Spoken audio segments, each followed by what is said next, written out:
इतने करीब है महाकाल के कि महाकाल के दर्शन करने नियम बनाओ कि कम से कम पूर्णिमा पूर्णिमा पूर्णिमा महीने में एक बार तो बाबा के दर्शन करने जाएंगे ही सही। अगर 11 पूर्णिमा महाकाल के दर्शन आपने कर लिए 12वीं पूर्णिमा तक ऐसा कोई काम आपका नहीं जो महाकाल पूरा नहीं कर देंगे। ऐसा कोई काम नहीं आपका, करके देखना। 11 पूर्णिमा महाकाल के पास जाओ, लेकिन शर्त यह है जैसे ही महाकाल के पास जाओ तो महाकाल को हर हर महादेव बाद में करना, पहले बोलना बाबा सीताराम सीताराम करना उनसे।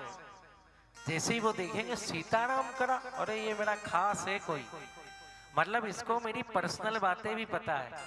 और अगर किसी को अपनी पर्सनल बात पता होती ना तो वो साइड से बुलाता, इधर आ, सबके सामने मत बात कर, तो साइड में कर। तो ऐसा भोलेनाथ को अगर आप सीताराम बोलोगे तो समझ जाएंगे ये तो अपना बहुत पुराना चेला है, इसको तो सब पता है कि मैं रात दिन किस में रमा रहता हूं। तो वो भोलेनाथ को जाके महाकाल में सीताराम करो, सीताराम की माला पहना दो, 108 सीताराम बिल्व पत्र पे लिखकर उनको चढ़ा दो, और फिर सीताराम सीताराम 2 मिनट, केवल 2, आजकल तो समय ही नहीं देते हैं, पर पीछे सीढ़ियों पे भी अगर खड़ा कर देना तो 2 मिनट मन ही मन सीताराम राम राम सीताराम राम सीता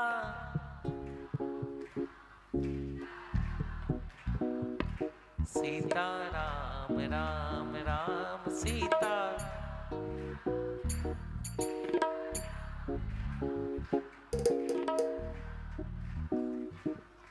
तो ऐसे 2 मिनट केवल महाकाल को सीताराम धुन सुना दो, ज्यादा बड़ी बात तो नहीं है। अगर किसी बच्ची को बेटा नहीं हो रहा, बेटी नहीं हो रही, शादी नहीं हो रही, विवाह नहीं हो रहा, भयंकर कर्जे में आ गए हो, केवल एक काम कर लो, पूर्णिमा पूर्णिमा पूर्णिमा नियम बना लो कि बाबा के दर्शन करके आएंगे, 5 मिनट उनको सीताराम धुन सुनाएंगे, 12वीं पूर्णिमा में आपके सारे काम महाकाल कर देंगे, क्योंकि उनको महाकाल कहा जाता है। ना चिंता ना भय, महाकाल की जय। आनंद में रहे। महाकाल की कथा कुछ ऐसी आती है कि अवंती नामक एक प्रसिद्ध नगरी अवंतिका, उसमें एक श्रेष्ठ ब्राह्मण रहते थे। वो ब्राह्मण का पुत्र रोज पार्थिव शिवलिंग बनाकर रोज अभिषेक करते थे, डेली। लेकिन वहां पर एक दूषण नाम का राक्षस रहता था उज्जैन में, और वो दूषण नाम का राक्षस जो था वो क्या करता था, जो भी अभिषेक करता था उनको जा जाके मारता था। अब एक दिन क्या हुआ, जैसे ही वो आया तो गांव के लोगों ने कहा कि भैया अरे उठो उठो, चलो यहाँ से शिवलिंग को छोड़ो, वो नहीं तो हमको मार देगा। तो ब्राह्मण के एक पुत्र ने बोला कि मरना तो यूं भी है, अरे इससे अच्छी और क्या बात होगी कि शिव जी का पूजन करते करते ही मर जाए, इससे अच्छी तो कोई बात ही नहीं। तो सारे लोग तो भाग गए, वो एक ब्राह्मण का पुत्र वहीं शिव जी का पूजन करने लगा, अभिषेक कर रहा था, नमः शिवाय नमः शिवाय नमः शिवाय का जाप कर रहा था। इतनी देर में दूषण आया, खड़क यानी तलवार से उसका सिर काटने ही लगा, एक भयंकर विस्फोट हुआ और उसी ज्योतिर्लिंग में से भगवान महाकाल प्रकट हो गए। बोल महाकाल राजा की। उसी ज्योतिर्लिंग में से महाकाल प्रकट हो गए, और महाकाल ने देखा अरे ये दूषण, महाकाल ने देखा कि ये दुष्ट जो है, ये दूषण, ये 84 रूप में विवाहित हो जाएगा, 84 रूप बना लेगा। तो तुरंत महाकाल ने अपनी बहन श्री प्रिया को बुलाया और श्री प्रिया से कहा, श्री प्रिया तू एक काम करना, जैसे ये इसका रक्त निकलेगा तो उस रक्त को तेरे अंदर संभाल लेना और मैं इसके 84 रूप में मेरे 84 रूप बनाऊंगा और दूषण का अंत कर दूंगा। उसी समय भगवान भोलेनाथ ने अपने 84 रूप बनाए और 84 दूषण का अंत कर दिया और उसका रक्त श्री प्रिया ने अपने अंदर समाहित कर लिया। बोलो शिप्रा मैया की जय। वो श्री प्रिया का नाम ही बाद में शिप्रा पड़ा। और उज्जैन में कितने महादेव हैं? 84 महादेव है। ये कथा ऐसे आती है, 84 महादेव की कथा उज्जैन में। भैया एक बात बताओ, महाकाल की शरण में हम रहते हैं, उनके जैसा दयालु कौन होगा? आप सोचो, एक ना एक दिन तो उनकी आस सबको आई जाती है। कोई बोले हम तो राम को पूजते हैं, कोई बोले हम कृष्ण को पूजते हैं। और जब आदमी वेंटिलेटर पे होता है ना तो वहां डॉक्टर बोलता मेरे हाथ में कुछ नहीं है, महामृत्युंजय का जाप करवाना ही पड़ेगा। क्या बोलता है? महामृत्युंजय का जाप अब करवाना ही पड़ता, क्योंकि महामृत्युंजय ही ऐसे हैं जो मृत्यु को भी टाल सकते हैं। हो कर लूंगा दो बातें उस काल के आगे, अरे काल क्या करेगा महाकाल के आगे। क्या करेगा महाकाल के आगे। वो काल क्या करेगा महाकाल के आगे। वो काल क्या करेगा महाकाल के आगे। कर लूंगा दो बात में उस काल के आगे। कर लूंगा दो बात में उस काल के आगे।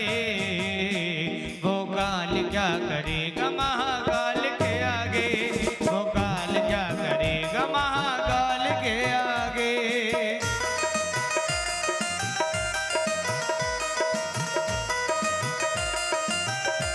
महाकाल राजा की जय हो।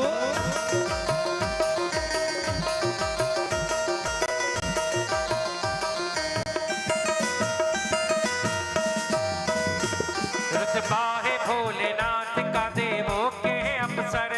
रुतबा है भोलेनाथ का देवों के अवसरी। रहते हैं समाधि में वो गोरा के हर हर। बैठे हैं समाधि में वो गोरा के हर हर। बैठे हैं समाधि में वो गोरा के हर हर। भैया गोरा के हर हर। भैया गोरा के हर हर। चम चम चमकता चंद्रमा शिव भाल के आगे। चम चम चमकता चंद्रमा शिव भाल के आगे। फीके बड़े सबहार मुंड माल के आगे। फीके बड़े सबहार बड़े माल के आगे। वो काल क्या पूरी भुजाओं को उठा के कहो बाबा, ये काल क्या करेगा महाकाल के आगे। वो काल क्या करेगा महाकाल के आगे। वो काल क्या करेगा महाकाल के आगे।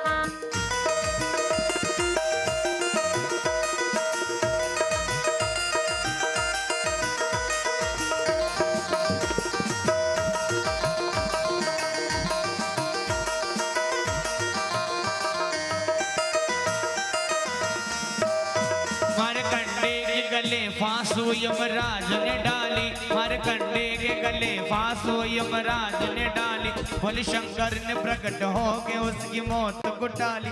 भोले शंकर ने प्रकट होके उनकी मौत को टाली। भोले शंकर ने प्रकट होके उसकी मौत को टाली। भोले शंकर ने प्रकट होके उनकी मौत को टाली। हाँ, उसकी मौत को टाली, हाँ उसकी मौत को टाली, हाँ उसकी मौत को टाली, हाँ उसकी मौत को टाली। आनी है इसकी मौत 12 साल के आगे, आनी है इसकी मौत 12 साल के आगे।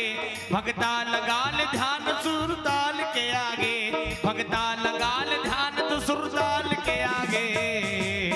वो काल क्या, वो काल क्या, वो काल क्या करेगा महाकाल के आगे, वो काल क्या करेगा महाकाल के आगे, वो काल क्या करेगा महाकाल के आगे। अरे वो काल क्या करेगा महाकाल के आगे। कर लूंगा दो दो बात में उस काल के आगे, कर लूंगा दो दो बात में उस काल के आगे। अरे काल क्या करेगा महाकाल के आगे, काल क्या करेगा महाकाल के आगे। महाकाल के आगे। आज तो बस ऐसा ही लग रहा है कि समय बड़ा कम पड़ता है, क्या गाएं क्या सुनाएं क्या कहें। तो भैया कैसा भी रोग हो, कैसा भी दोष हो, हर जगह महाकाल की शरण में चले जाओ। नियम बना लो, हर पूर्णिमा हर पूर्णिमा हर पूर्णिमा आपके जीवन के सारे कार्य महाकाल पूरे कर देंगे।